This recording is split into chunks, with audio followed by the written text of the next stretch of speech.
Hai semuanya, Assalamualaikum warahmatullahi wabarakatuh. Selamat datang di channel Dian Sarwendah.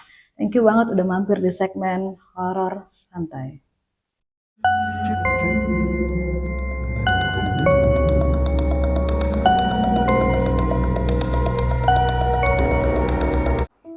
Nah, waktunya nyantai sambil dengerin cerita horor nih, weh. Ya. Nah, seperti yang kalian tahu ya, kalau zaman sekarang kejadian-kejadian horor bukan hanya dapat kalian temui di tempat kayak kuburan, rumah kosong, atau bahkan tempat-tempat angker lainnya. Bahkan bisa juga nih ya terjadi di public area yang sering didatangi oleh umum, misalnya rumah sakit, tempat makan, mall, bahkan gedung perkantoran. Nah, jadi kali ini gue mau bawain dua cerita ya, kisah horor nyata yang mana dua kisah berikut ini berasal dari tempat atau area umum yang sering dikunjungin oleh orang-orang. Nah, langsung aja kita masuk ke kisah pertama.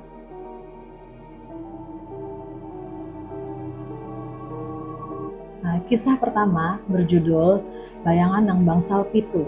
Nah, kisah ini datang dari teman kita bernama Sinta. Nah, Sinta ini berprofesi sebagai seorang perawat. Nah, yang mana rumah sakit tempat si Sinta bekerja ini berada di daerah Jawa Timur. Sudah bertahun-tahun Sinta ini bekerja shift malam di rumah sakit tersebut. Nah, tapi nih ya, ada satu lorong di rumah sakit tersebut yang selalu membuat si Sinta ini nggak nyaman gitu loh, namanya bangsal pitu. Nah, bangsal itu sebenarnya sudah lama ditutup oleh pihak rumah sakit tempat si Sinta ini bekerja. Lampunya pun udah redup, catnya pun udah terkelupas. Nah, bahkan ya dari staf di rumah sakit tersebut sering ada cerita-cerita aneh dari dalam.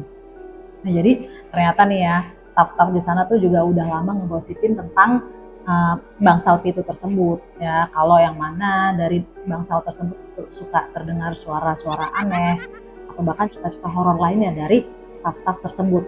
Nah, suatu malam ya, sekitar jam 2 dini hari, ketika si Sinta ini sudah menyelesaikan shift malamnya dia dan sudah waktunya si Sinta ini untuk pulang, beberes. Nah, si Sinta ini setelah dia berberes ya, dia pun jalan menuju pulang. Tapi ya, yang membuat si Sinta ini selalu deg-degan tiap hari ketika dia akan pulang karena Sinta ini harus melewati lorong tersebut, si bangsal pitu tersebut. Nah, cuman ya malam itu ya, ketika dia melewati bangsal pitu tersebut ya, tiba-tiba ya dari balik pintu yang terkunci terdengar suara lirih, yang mana suara lirih itu bilang, Perawat, aku bawa jalur banyu. nah, sontak Sinta pun langsung merinding karena dia tahu betul bahwa ruangan itu tuh kosong, nggak ada orang di dalamnya. Tapi suara tersebut terdengar sangat jelas di telinganya si Sinta. Nah, dengan panik si Sinta pun berlari dia. Bukan berlari, dia kayak jalan cepet ya. Dia tinggalin lah si bangsal tersebut ya, tanpa nengok-nengok lagi. Si Sinta udah nggak nengok-nengok lagi, langsung dia cus jalan cepet ya. Sampai akhirnya Sinta ini tiba di rumahnya. Ya, ketika si Sinta ini tiba di rumahnya ya, dia buka nih kunci pintu rumah dia. Nah, ya ada satu hal lagi yang tiba-tiba membuat si Sinta ini kaget. Apa itu? Nah, jadi flashback sedikit ya. Sinta ini punya kebiasaan ya, setiap harinya ya dia itu selalu meletakkan seragam kerjanya dia buat hari berikutnya di atas kursi ruang tamu. Dia lipat rapi, dia letakkan di atas kursi ruang tamu dia. Nah, begitu setiap hari ya. Nah, malam itu ketika dia masuk ke rumahnya, ruang tamu lah ya. Jadi, dia tidak menemukan seragam ya, yang dia letakkan di atas kursi itu. Pada malam itu hilang seragamnya ya. Padahal si Sinta itu ingat betul kalau misalnya dia tuh sudah meletakkan seragam dia untuk keesokan harinya di atas kursi ruang tamunya dia. Tapi kalian tahu apa? Akhirnya seragam itu ketemu. Di mana ketemunya? Di balik pintu kamarnya si Sinta. Nah, Sinta kayak bingung ya. Maksudnya perasaan dia nggak ngegantungin seragam itu di balik pintu kamarnya, tapi kenapa tiba-tiba seragamnya udah ada di sana. Tapi si Sinta pun nggak mau ambil pusing, ya udah beberes lah dia, mandi segala macam, akhirnya tidurlah si Sinta. Waktu pun menunjukkan pukul 3 pagi. Nah, tiba-tiba si Sinta ini terbangun gitu. terbangun karena apa? Karena ada suara ketukan dari luar kamarnya dia. Suara ketukannya bukan suara ketukan yang kencang gitu loh, suara ketukannya kayak tok, tok. Suaranya pelan ya, tapi Sinta ini penasaran lah dia ya. Dia buka pintu kamar dia ngintip ke arah ruang tamu dia karena suaranya berasal dari pintu ruang tamu dia.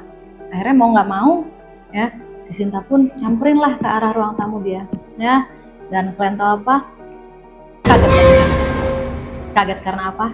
Karena di ruang tamu tersebut dia menemukan seragam kerja dia sudah terlipat rapi di atas kursi ruang tamu. Yang mana seragam tadi dia lihat tergantung di balik pintu kamar kan?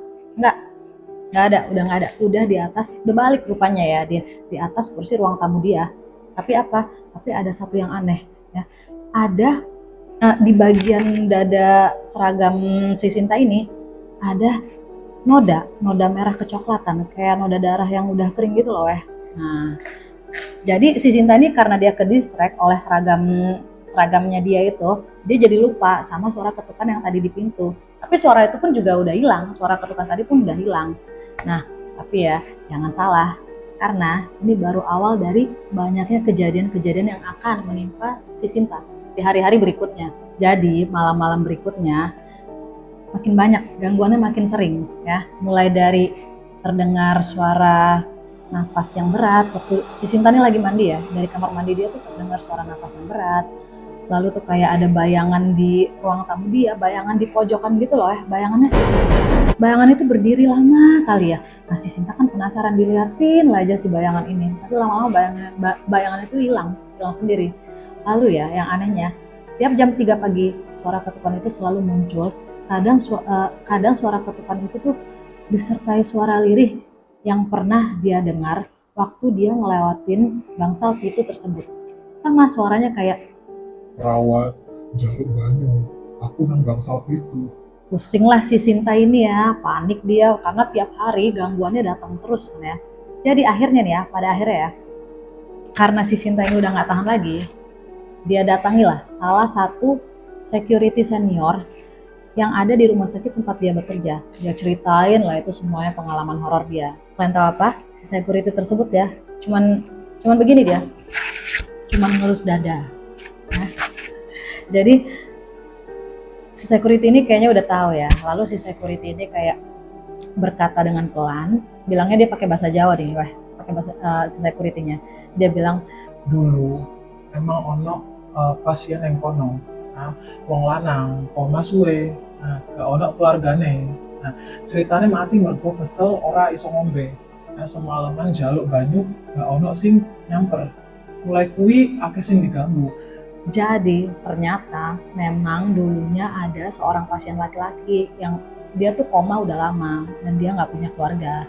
Nah jadi katanya dia itu meninggal karena dehidrasi, gitu kan? Karena semalaman dia itu minta air minum tapi nggak ada perawat yang datang. Nah sejak itu disitulah terjadi banyak gangguan. Nah, kasihan ya. Mendengar cerita si security tadi, si Dina ini memang dia takut, tapi adalah rasa kasihan dia ya. Nah jadi malam itu karena entah dapat inisiatif dari mana lah ya si Sinta ini ya, dia ambil segelas air, dia letakkan gelas tersebut di ruang tamu dia. Nah tidurlah si Sinta ya kan. Nah benar aja jam 3 pagi lagi, dia dengar lagi tuh ada suara ketukan datang. Nah tapi di sini si Sinta ngintip. Nah ngintiplah dia karena dia merasa penasaran kan. Rupanya di situ juga dia mendengar kayak ada langkah pelan yang mendekati si gelas tersebut. Nah dari jauh nih dia lihat, yang si Sinta lihat tuh gelasnya kayak bergetar gitu loh, bergetar. Lalu tiba-tiba gelas itu diam. Diam. Udah hilang suara-suara itu. Nah si Sinta pun penasaran, dia samperin lah si gelas tersebut ya. Kayaknya dia penasaran lah isi gelasnya masih ada atau enggak. Rupanya waktu dia samperin, kosong. Airnya habis. Nah, ya ampun ya. Di situ seketika Sinta nih mendengar suara. Kalian tahu apa suaranya? Matur suwun perawat. Jadi si arwah tadi berterima kasih lah dia ceritanya sama si Sinta ini karena udah dikasih minum. Inilah kasihan ya, sebenarnya kasihan gitu kan. Jadi sejak malam itu ya, gangguan itu udah hilang, berhenti. Jadi nggak ada lagi suara ketukan, nggak ada lagi suara bayangan. Bahkan sampai sekarang setiap kali si Dina melewati depan bangsal pintu itu, ya bulu kuduk dia masih berdiri lah, masih merinding dia tiap kali lewat di depan bangsal pintu itu. Tapi rasa merinding dia nggak kayak sebelumnya. Tapi si Sinta ini bisa merasakan kalau kayak masih ada yang nunggu dia di sana. Itulah ya, sedih kali lah ya cerita yang satu ini, karena cuman karena segelas air ya bisa bikin apa ya, bisa bikin nggak tenang arwah si cowok tadi, si pemuda tadi. Makanya lah ya, kita nih ya sebagai manusia jangan pernah menyepelekan hal kecil. Bahkan segelas air pun bisa diingat sampai akhir hayat. Merinding ya. Oke, masuk ke cerita kedua ya. Cerita kedua ini berjudul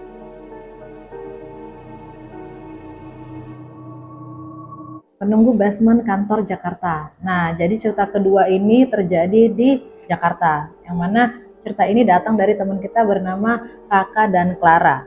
Ya. Jadi Raka dan Clara ini adalah dua karyawan yang bekerja di tempat yang sama. Nah, jadi ceritanya ini terjadi di sebuah gedung perkantoran di kawasan Sudirman, ya, Sudirman Jakarta. Nah, si Raka ini adalah staf IT dan si Clara ini adalah marketing. Nah, jadi ceritanya mereka berdua ini harus lembur ya pada saat itu karena deadline sebuah proyek besar gitu kan. Nah, jadi pada hari itu jam sudah menunjukkan pukul 11.45 malam lah ceritanya. Nah, kantor mereka itu berada di lantai 20. Nah, kantor mereka ini udah sepi, udah pada pulang lah ceritanya karyawannya, hanya tinggal mereka berdua. Nah, jadi yang terdengar tuh cuman kayak suara AC, suara ketikan keyboard dari mereka sendiri. Bahkan si Raka ini sempat melihat ke arah si Clara, yang mana si Clara ini lagi merapikan laptopnya. Nah, jadi mereka berdua itu udah bersiap untuk pulang. Lalu si Clara ini bertanya lah dia sama si Raka, kayak masih kuat kak? Tanya si Clara sambil tersenyum lelah lah ceritanya dia kan. Nah, si Raka pun menjawab, iya mau beresin server sedikit lagi, Mbak Clara pulang duluan aja. Nah, jawab si Raka. Clara pun akhirnya meninggalkan si Raka lah dia nih. Clara juga sempat say goodbye gitu ke si Raka dan kemudian masuk lift. Tapi ternyata si Raka juga ikut masuk lift. Nah, dia mau pulang juga ceritanya. Nah, awalnya biasa aja nih, sampai tiba-tiba lift tersebut berhenti di lantai 7. Nah, ketika lift ini berhenti, tiba-tiba pintunya terbuka, orangnya tuh redup, tapi di situ udah nggak ada siapa-siapa. Nah kan, saat itu tiba-tiba terdengar terdengar kayak semacam suara helaan nafas yang sangat berat, terdengar sangat jelas. Nah, Clara pun spontan dia genggam erat lah tas yang dia bawa itu kan. Nah, si Raka itu dia nahan nafas ya, saking takutnya si Raka ini nahan nafas. Nah kan, sampai akhirnya pintu tersebut tertutup sendiri dan mereka pun memilih diam sampai akhirnya mereka nih sampai di basement. Nah, si Clara turun lebih dulu di basement 2. Nah, ketika dia keluar dari basement itu udaranya tuh kayak udah sangat pengap gitu loh, pengap dan lembab gitu loh udara di basement tersebut. Nah, Clara pun dengan cepat dia berjalan ke mobilnya, tapi tiba-tiba ya dari arah bagasi mobilnya si Clara ini terdengar suara ketukan. Clara langsung kaget, dia deg-degan lah, dia langsung kayak orang mau copot lah jantungnya si Clara ini ya kan. Kaget ya, kok dari dalam bagasi dia ada suara ketukan ya kan. Nah, akhirnya nggak mau pikir panjang lah, si Clara ini tetap masuk ke dalam mobil. Saat dia nyalain mesin mobilnya ya, langsung tancap gas si Clara ini. Nah, tapi begitu dia lihat ke arah spion tengah mobilnya dia, tiba-tiba dia lihat apa? Ada wajah pucat seorang perempuan berambut panjang yang duduk di kursi belakang. Ya, Clara pun menjerit, tapi si Clara ini tetap tancap gas. Ya, bahkan si Clara ini hampir nabrak tiang beton di dekat perkantorannya itu loh. Ya, tapi pada akhirnya sosok itu pun hilang, lenyap.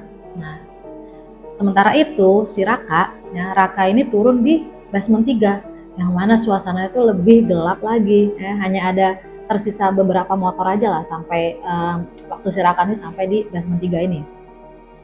Nah, jadi ya saat itu Ketika si Raka mendekati motornya, tiba-tiba dari belakangnya si Raka ini terdengar kayak suara sendal yang diseret gitu loh.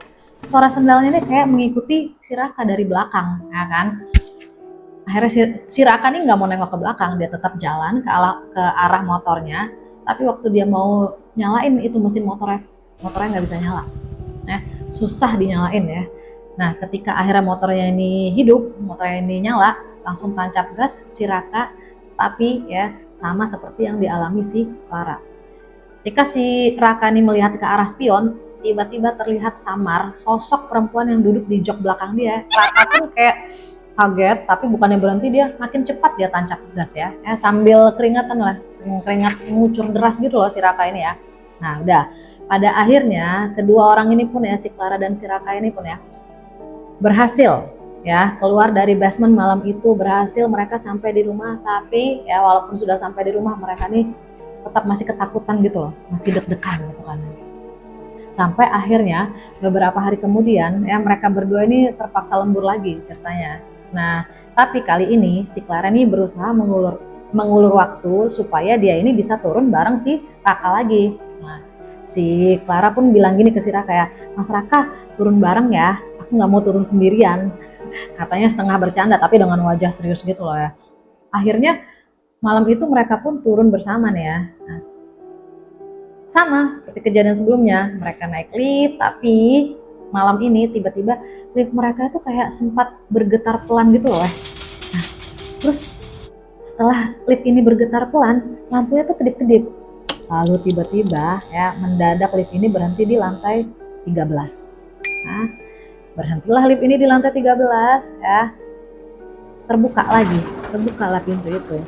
Yang anehnya, angka di display lift ini loncat-loncat dia kayak ke angka 13, angka 7, 13 lagi, 27. Jadi kayak rusak gitu loh, kayak rusak si tombol lift ini. Lalu tiba-tiba ya terdengar suara perempuan lirih yang berkata kayak gini, Kenapa ninggalin aku sendirian? Si Clara pun langsung dia peluk lah itu tasnya ya, wajahnya langsung pucat. Si Raka pun dia tekanlah tombol lift itu berulang-ulang sampai akhirnya lift itu tertutup kembali. Ya kalian bisa bayangin, misalnya kalian ada di posisi itu, entah kayak gimana lah ya. Nah akhirnya mereka berdua pun sampai di basement. Tapi sampai di basement kalian tahu gangguannya ini makin nyata lagi. Karena apa? Karena si Clara ini mendapati kalau kaca mobilnya itu sudah kayak berembun gitu loh, berembun dari dalam. Nah padahal kan dia belum masuk ke mobil, tapi kacanya tuh udah berembun. Nah sedangkan si Raka ini ya, dia lihat tuh helm yang dia gantung di spion motornya tuh kayak gerak-gerak sendiri lalu jatuh ke lantai.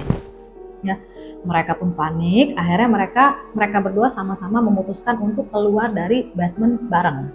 Ya, nah si Clara nih dia nyalain lah mesin mobilnya. Nah diikuti dengan si Raka ya dari belakang. Jadi si Clara ini jalan duluan, si Raka ini ngikutin si Clara dari belakang ya. Lalu tiba-tiba ya, lagi-lagi mesin mobil si Clara ini mati. Nah kali ini mesin mobilnya si Clara ini mati total, udah nggak bisa dinyalain. Nah Raka pun turun dari motor, dia coba untuk membantu si Clara ya. Tapi ini lagi ada satu lagi yang buat mereka ini kaget. Apa? Mereka berdua ya mendengar suara ketukan keras dari dalam bagasi mobilnya si Clara. Akhirnya si Clara pun panik, dia kan panik, si Raka pun kaget. Tapi kali ini ya lebih seram lagi weh. Karena apa? Karena diikuti suara jeritan perempuan yang sangat panjang menggema dari dalam basement. Kalian bisa bayangin ya. Dan tiba-tiba tuh ya lampu-lampu di parkiran itu tuh kayak padam satu persatu gitu kan. Akhirnya di situ tuh gelap total ya, suasananya gelap gulita. Cuman ada suara jeritan yang tadi dari dalam basement itu tuh kayak makin lama makin mendekat. Clara nangis lah dia di dalam mobil ya, si Raka pun juga gemeteran lah dia di atas motor kan. Nah tepatnya pada saat suara itu makin dekat, tiba-tiba terdengar langkah yang kayak cepat gitu loh ya. Nah sambil ada kayak bersamaan dengan ada senter gitu loh, senter kayak goyang-goyang gini senternya. Lalu tiba-tiba terdengar suara yang sangat lantang, suaranya itu kayak cepet keluar, ayo ikut saya. Ketika muncullah seorang laki-laki dan ternyata dia itu adalah Pak Darto. Pak Darto ini adalah satpam senior di tempat Raka dan Clara ini bekerja. Nah akhirnya si Pak Darto ini menghampiri Clara, dia buka pintu mobil, dia tarik si Clara ini keluar, dan Raka pun juga diminta udah matiin aja motornya ya, kita lari aja ke pos satpam. Akhirnya mereka bertiga ini berlari menuju pos satpam, ya kan. Tapi suara jeritan perempuan yang tadi di dalam basement masih terdengar, walaupun makin lama makin jauh, seolah tuh kayak tertinggal di dalam basement gitu loh ya. Tapi suaranya masih kedengeran. Nah akhirnya begitu mereka sampai di pos, nah pas mereka ini udah terengah-engah lah ya, capek kan, akhirnya si Clara di situ nangis dia ya. Si Raka nih udah pucat ya, udah pucat pasi. Akhirnya Pak Darto nih kayak dia tatap lah kedua orang ini ya kan dengan serius. Lalu Pak Darto ini bilang, kalian udah pernah dijahilin sebelumnya ya? Kemarin anak buah saya laporan kalau kalian pulang malam dan kalian terlihat panik. Lalu dengan gemetar si Clara ini menjawab, sebenarnya siapa Pak? Gitu. Akhirnya Pak Darto nih mulai bercerita lah ya. Dia tarik nafas panjang. Akhirnya Pak Darto nih bercerita kalau ternyata dulu ada karyawan perempuan ya pulang lembur ya dari kantor itu. Kemudian dia itu turun lift sendirian. Nah, cuman ya ketika dia sampai di basement ya, ketika si perempuan ini keluar dari lift ya, tiba-tiba ada mobil yang keluar dari arah basement itu, nabrak si perempuan itu di basement. Nah, katanya dia sempat kayak mengetuk-ngetuk bagasi mobilnya kayak minta tolong gitu loh, tapi nggak ada yang dengar. Nah akhirnya dia meninggal di tempat, si perempuan ini ya. Sejak saat itu arwahnya gentayangan, kadang dia muncul di lift, kadang di basement. Nah sering juga di spion mobil atau motor. Jadi dia tuh kayak mencari teman gitu supaya nggak pulang sendirian lagi. Raka dan Clara itu kayak saling pandang gitu loh ya, kayak semua yang mereka alami itu kayak langsung masuk akal meskipun sulit diterima, tapi kayak relate lah mereka berdua ya kan ya. Sejak malam itu si Clara dan Raka nih nggak pernah lagi, nggak mau lagi dia kalau disuruh lembur, nggak berani dia kalau misalnya disuruh lembur sendirian gitu kan. Kalaupun mereka harus lembur, mereka tuh pastikan kalau pulangnya tuh rame-rame ya, jadi kayak selalu bareng sampai ke basement gitu kan ya. Tapi tetap aja ya, setiap kali mereka masuk ke lift itu kan sudah menjelang tengah malam, jadi hawanya tuh tiba-tiba kayak dingin, tiba-tiba kayak lembab gitu kan ya. Bahkan lift tersebut ya kadang-kadang berhenti di lantai 7 atau di lantai 13, dan sering kali tuh di spion mobilnya si Clara atau motornya si Raka tuh muncul kayak pantulan samar-samar rambut panjang terurai gitu loh ya. Jadi tuh seakan-akan sosok itu tuh kayak masih ngikutin mereka ya, bukan hanya nunggu di basement tapi juga di kantor, lift, bahkan perjalanan pulang ya kan. Jadi si sosok ini tuh sampai sekarang masih mencari teman gitu loh. Ini akibat apa? Akibat tabrak lari lah ini ya. Jadi itu tadi 2 kisah horor nyata yang mana ceritanya emang bikin merinding weh.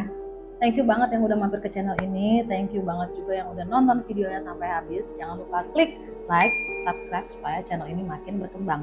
Dan kalau misalnya kalian punya ide-ide atau saran-saran buat cerita-cerita horor lainnya, kalian boleh share di kolom komentar.